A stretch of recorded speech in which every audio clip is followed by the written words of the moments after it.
All right, testing, testing. I think I can see myself in the monitor. So, hello, this is Scratch. Ignore the name. I'm still not sold on it, and ignore the logo because Penny hasn't okayed that yet. But this is going to be the first devlog, I guess. I don't know what you want to call it. Really, I'm just kind of trying to post something so I can show off what I'm working on.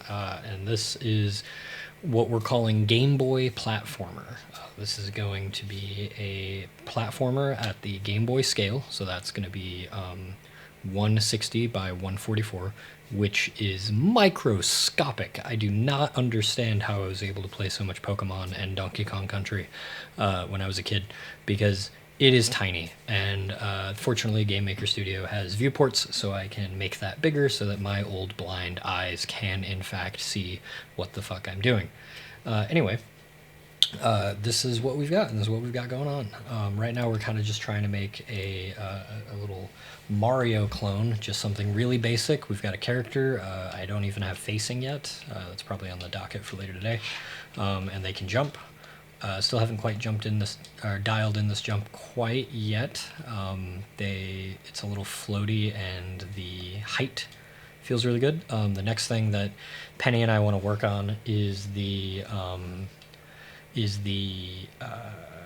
camera. What I want is I want the camera to be 4/5 of the screen away from the player. So the player, if they're facing right and moving right, they will be in the leftmost fifth of the screen.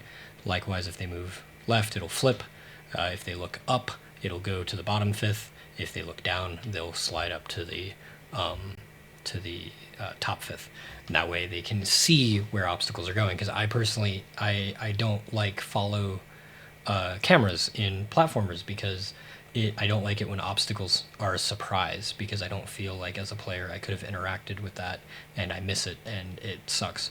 Versus a game like Animal Well, where you see the whole room, each individual instance, and even though you may not see all of the elements of the room, you can see the puzzle as a whole, and that is much more enjoyable to me.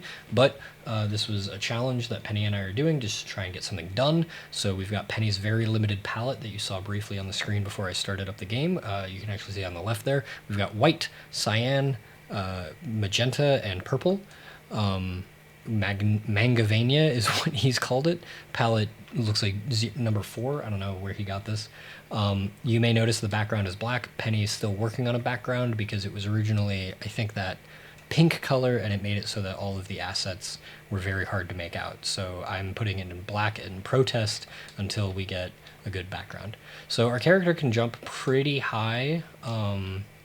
So we can get up here. We've got these spikes.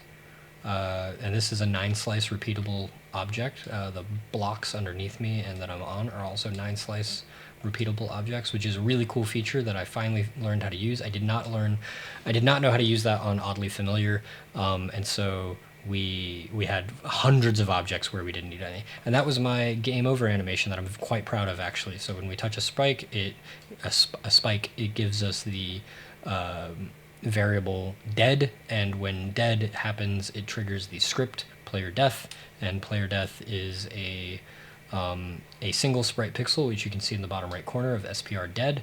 That is then scaled to cover the whole room, so it takes up the whole screen, and then it fades in slowly, and then the player's sprite fades out, and then the words game over appear, and then the game restarts. And I was able to get that about 95% on my own, with a little bit of help from the lovely people at the GMS Discord, who are amazing. And if anybody ever wants to dive into Game Maker Studio, they have a really cool support feature where they will it's a tree, or not a tree, it's like a roster of everybody is available for helping, and then when somebody asks a question, that